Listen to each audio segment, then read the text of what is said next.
Welcome into an all-new episode of HBCU Gridiron Giants. I'm your host, Ray Coleman. We thank you so much for joining us, folks, here on a fresh new episode. And we're going to have some fun yet again this week. Week one, we focused in on who I think is the greatest NFL player of all time, just my opinion, in Walter Payton. Played his college ball at Jackson State University. Week two, we went to their nemesis in state, Alcorn State University. I grew up in the town of Port Gibson, Mississippi, and just down the road, a guy by the name of Steve McNair played at Alcorn State and dominated, rewrote the history books before moving on to the NFL and winning an MVP with the Tennessee Titans franchise. Week three, we're going to go further back into time to a guy that I don't think personally gets enough credit. He changed the game, literally changed the game and created stats along the way, coined phrases along the way, was so braggadocious, but was needed at a time to propel the NFL forward. His collegiate career, not heavily documented, but I hope the insight that I can provide today based on some of the research that I found can give you a better idea of who he was and why he was that way and what he meant to the culture of Black people, but also to the culture of the NFL and the image thereof moving forward. I'm talking about the one and only Mr. David Deacon Jones. Deacon Jones was a bad man. And I'm going to tell you why. We'll start off with his collegiate career. Like I said, not a lot of details, but I want to give you what I was able to find, right? South Carolina State University is where he started his college career, played one season there in 1958. I got this next tidbit from United States Representative Val Demings of Florida's 10th Congressional District. She's also running for Senate right now, by the way. So credit to her, not me.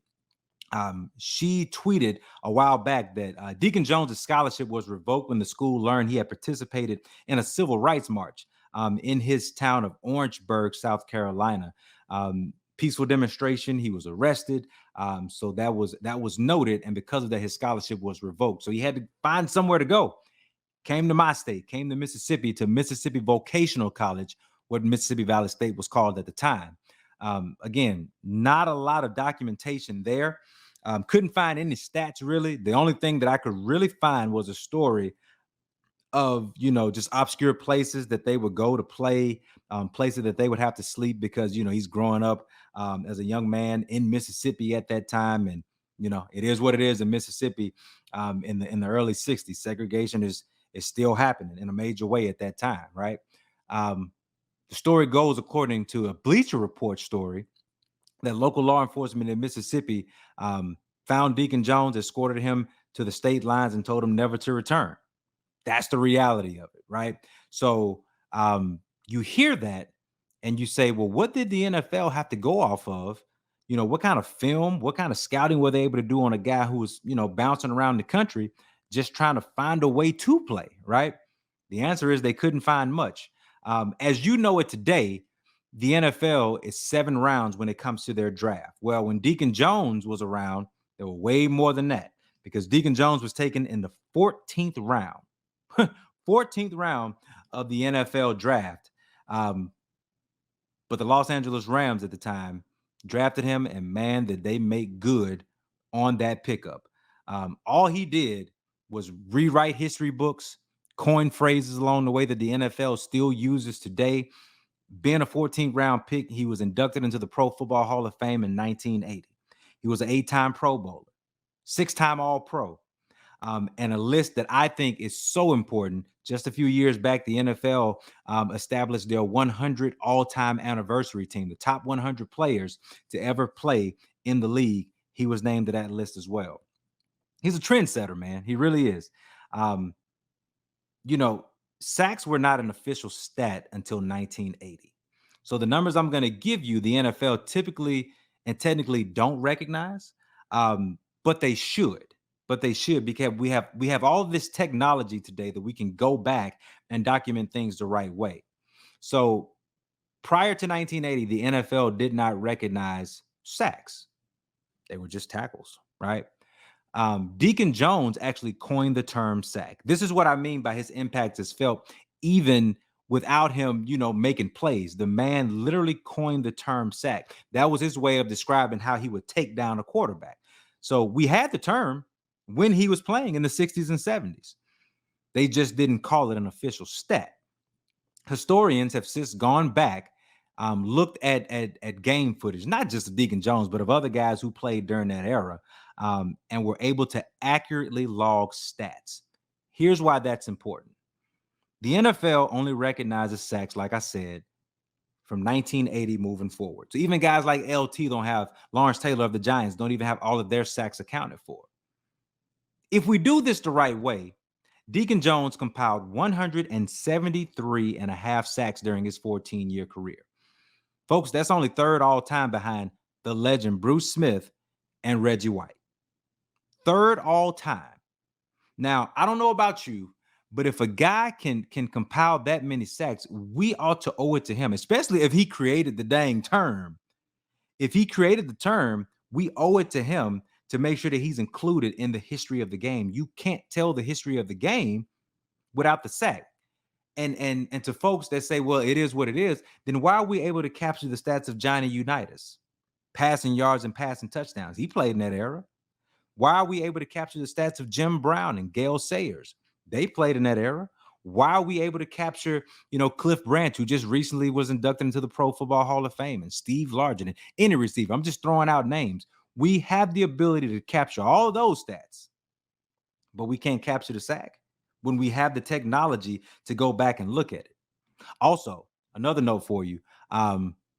Defensive linemen aren't known for having a large amount of tackles. Yeah, they tackle, but as far as the number of solo tackles that they have, they're not expected to just rack them up like that. Well, Deacon Jones was the first defensive lineman in NFL history to have 100 solo tackles recorded in a single season.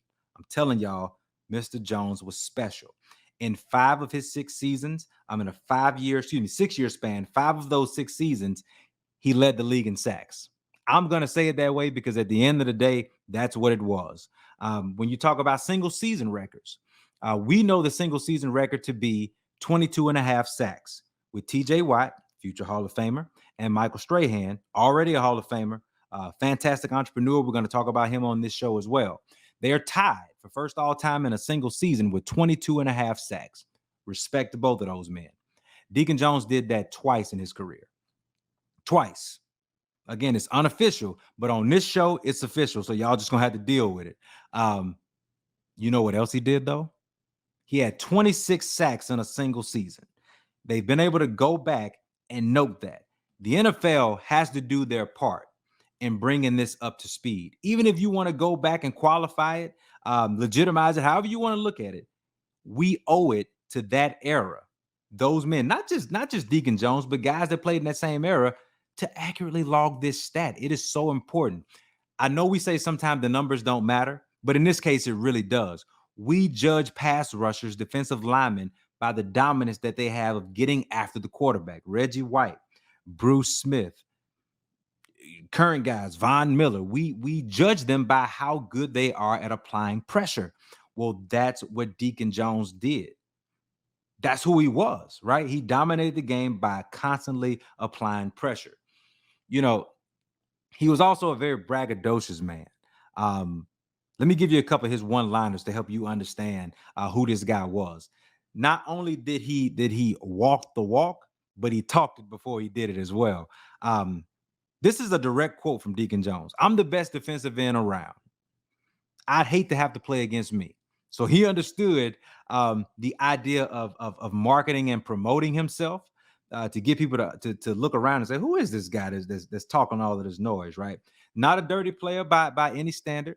In fact, there are accounts of other guys who played against him, offensive linemen and running backs from the other team, that said, Deacon was the consummate professional. But in between the whistles, he was going to get after you, right? And he struck fear in the heart of offensive linemen across the league. Here's another one for you. Here's how he got the name Deacon. "Football is a violent sport, and Deacon has a religious connotation. I thought a name like that would help me be remembered." I think we all can agree that Deacon Jones is remembered, deserves to be remembered. If you think I'm making any of this stuff up, if you think that I am by chance, maybe embellishing a little bit, that's why YouTube is important. You're going to hear me say this on every episode. YouTube and Google, man. Yeah, you don't have to trust everything on Google, but these legitimate sites, your Sports Illustrated, historians that have really gone down and done their research and dug in to find out who these men were from the past, believe it, man. Believe it. Deacon Jones is the real deal. Not just on the field, but off. You heard me talk about, a glimpse into his world off the field where he really took a stand for what he believed in. You know what I mean? That's who that guy was as well. You see the picture behind me. You may not see the face, but that's Muhammad Ali, right? Muhammad Ali is a hero of mine from when I was a child to this day, not just for the greatness that he showed in the ring, but the man that he was outside of it, standing up, speaking out, that activist mindset. And I feel like we are doing Deacon Jones a disservice when we don't mention that part about his impact. We talk about it with Jim Brown. We talk about it with now the late Bill Russell, rest in peace. We talk about it with Ali. Maybe he did not, bring the words on the regular like they did when it came to that side, but he's on record for doing that. He's on record for standing up and speaking out against injustice. And we owe it to Deacon Jones to continue to tell that story, because without that story, we don't see progression in the NFL. Deacon Jones is just as important to the NFL as Jim Brown, because you can't tell the story of the game without him. So we should not leave out any parts: his activism, his sack creation, and his sack stat. To me, when I think about the greatest defensive lineman of all time, two names pop into my head: Reggie White, Aaron Donald. I think Aaron Donald personally has the ability over the next few years to cement himself as the greatest defensive lineman of all time.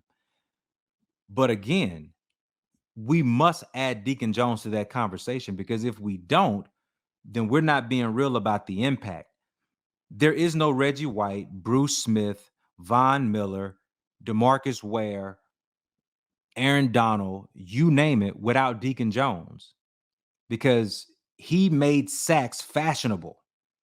He made it worthwhile for you to pay attention to that idea of what that does to the quarterback.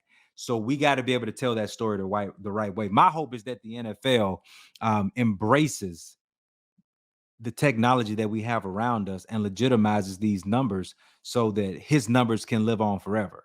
You know what I mean? Like, we can tell his stories through clips, and we can, let people that played against him, and we can let the shrine that is Canton, Ohio, the Pro Football Hall of Fame Museum, tell his story, but those numbers can do it for us as well. It's very important for us to do that, because Deacon Jones not only is a trendsetter, he's a table setter. He set the table for the NFL to become this massive sport, this marketing, this global dominant piece that it is today. They need to thank Mr. Jones. I'm thanking him right now by doing this piece. And so I hope you enjoyed it. I really do. It's a story that I think we should tell more: Deacon Jones and guys like him that had an impact. I'm going to do it here in episodes moving forward. Like I said, some of these names are going to be household. Some of them you're going to say, I've heard of them, but don't know much about them. That's why we're here, to bring you these pieces. So I hope you enjoyed it. That's another episode of HBCU Gridiron Giants. You come back next week. We're going to stay in the Southwestern Athletic Conference in the SWAC. In fact, we're going to stay at Mississippi Valley State. That may give you a little bit of a hint where we're going, because this next guy is absolutely all world. But until then, come back next week. We'll have a great time. Peace and love. My kids wanted me to tell y'all to make sure you subscribe to my YouTube channel, follow me across all social media platforms, like the videos, and share them. Did I forget anything? And turn on the post notifications. Y'all heard them. And also, visit statementteesllc.com and shop with us. That's Statement Tees. Every t-shirt you wear makes a statement.